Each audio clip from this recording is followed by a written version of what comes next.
आज इंस्टाग्राम के आने से फोटो का बहुत अलग दौर आ गया। तमाम तरीके के फिल्टर आ गए। पुरुषों को अक्सर ये शिकायत रहने लगी कि महिलाएं फिल्टर लगा के फोटो डालती।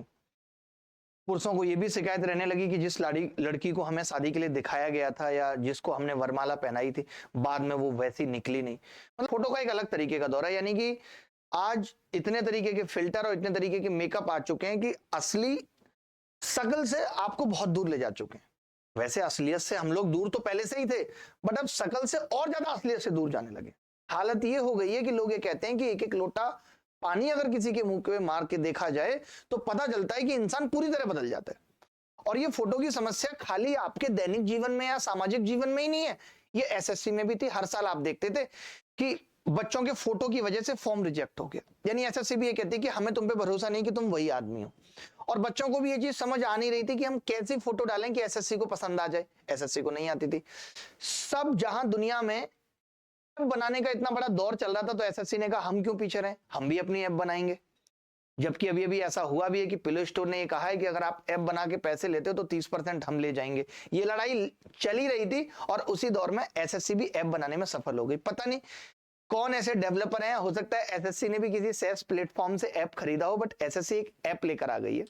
और ये ऐप अभी सिर्फ फॉर्म में ही काम कर रहा है, बट आगे आने वाले टाइम में ये इस चीज में भी काम करेगा कि जब भी किसी की शादी तय होगी तो आप अपनी फोटो अपलोड कर दोगे, एसएससी बता देगी कि हाँ इस तरीके का बंदा एक बार हमारे यहाँ सेलेक्ट हुआ था, ये झूठ नहीं बोल रहा है, इससे शादी पक्की कर ली जाए, ये लड़का अच्छा है। इसका निबंध भी हमने देखा था, एस से भी अच्छा लिखता है, कहानियों में भी एक्सपर्ट है। मैं आपको बताता हूं और मुद्दे की बात पे आते हैं। मुद्दे की बात यह है कि स्टाफ सिलेक्शन कमीशन ने एक ऑफिशियल ऐप लॉन्च किया। अब आप इसमें मॉक टेस्ट भी देखेंगे कि आगे मॉक टेस्ट भी दे सकते हैं। मतलब इस ऐप पे क्या क्या और आगे आएगा वो हम बाद में बताएंगे, बट अभी इस ऐप पे क्या है वो बताता हूं। ये कह रहे हैं कि ऐसा ऑब्जर्व किया गया रिसेंटली नोटिफिकेशन में कि 2024 में इन्होंने कहा है कि फेज XII में बच्चे फोटो अपलोड में प्रॉब्लम हो रही थी, और फोटो अपलोड हो भी जाती है। आपने ये प्रॉब्लम एसएससी के और एग्जाम में भी देखी होगी, सीजीएल सीएचएसएल में भी। तो भी क्या होता था कि फोटो कैंसिल हो जाती थी। तो इन्होंने कहा है कि it is inform that the candidate may use commission official app my SSC.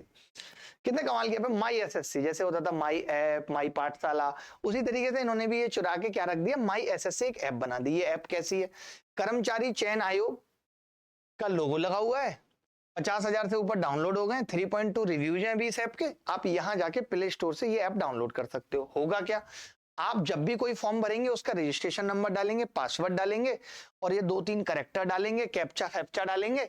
उसके बाद क्या होगा, कैंडिडेट की इंफॉर्मेशन आ जाएगी, आपको पता चल जाएगा कि ये वही आदमी हूं जिसने फॉर्म भरा था एसएससी की वेबसाइट पे जाके।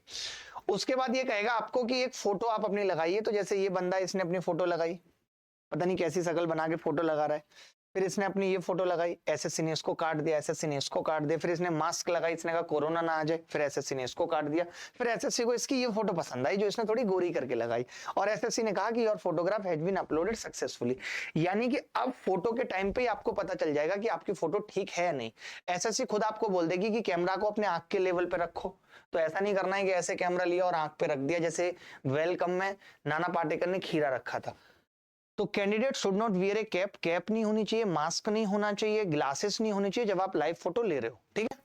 तो इस तरीके से फिर वो दिखाने लगेगा कि आपका प्रीव्यू ये है, ये फोटो आपकी अपलोड हो चुकी है। यानी एसएससी ने एक अच्छी चीज की है, और एसएससी लगातार अच्छी चीजें कर भी रही है, और ये अच्छी बात है, अच्छा नोटिस इन्होंने निकाला है। बट हम ये चाहते हैं कि एसएससी इस पे मॉक टेस्ट भी ले आए, अपने सारे पुराने पेपर्स भी डाल दे, ताकि बच्चों को प्रीवियस ईयर क्वेश्चंस को सॉल्व करने के लिए किसी प्राइवेट ऐप पे ना जाना पड़े, पैसे ना देने पड़े। इतना तो एसएससी कर ही सकती है। इसके बदले में एसएससी ऐसा कर सकती है कि 10-20 रुपए बच्चों से चार्ज भी कर ले, जिससे उनकी भी कमाई हो जाए और वो पेपर भी अच्छे से कंडक्ट करा पाए। वो ऐसी जगह पेपर कंडक्ट करा पाए जहां कैट वाले लोग कराते थे कि कंप्यूटर में दिक्कत नहीं आ रही, ये सब चीजें। तो ऐसे एसएससी का स्टैंडर्ड भी सुधरेगा। तो जब अब एसएससी ये ऐप ले ही आई है, तो एसएससी इससे रेवेन्यू के साधन भी ढूंढेगी और अपनी जो एग्जाम प्रक्रिया है, चयन की प्रक्रिया, उसको और बेहतर बनाएगी। ये सब हम उम्मीद कर सकते हैं। तो थैंक यू एसएससी कि एसएससी ने इस तरीके का ऐप बनाया, ऐप लॉन्चिंग की। और मुझे लगता है कि एसएससी अब कल परसों में अपना एक यूट्यूब चैनल भी लॉन्च कर देगी। पहले कर देना चाहिए था, और फिर उस यूट्यूब चैनल पे उनको लिखना चाहिए था कि big surprise for you, finally हमारी ऐप लॉन्च हो गई। इस तरीके की नौटंकी एसएससी को भी करनी चाहिए थी, बट पता नहीं उन्होंने क्यों नहीं की। अगर जमाने के हिसाब से चलना है तो ये सब करना पड़ेगा, ये बिग सरप्राइजेज, बिग लॉन्च, ये सब भी बनता था। हो सकता है जल्दी एसएससी का इंस्टाग्राम पेज भी आएगा, जल्दी फेसबुक पे एसएससी अपने शॉर्ट्स भी डालेगी बिना मतलब के, और उस पे करोड़ों लाइक आएंगे जिनका कोई मतलब किसी भी चीज से, दैनिक जीवन से या सामाजिक जीवन या किसी भी चीज में हेल्प ना करने वाली वीडियो से रिश्ता होगा। एंजॉय करेंगे हम लोग भी, जैसे हम उर्फी जावेद को भी तो कर ही रहे हैं, ऐसे एसएससी की रील्स भी देखेंगे। धन्यवाद, थैंक यू।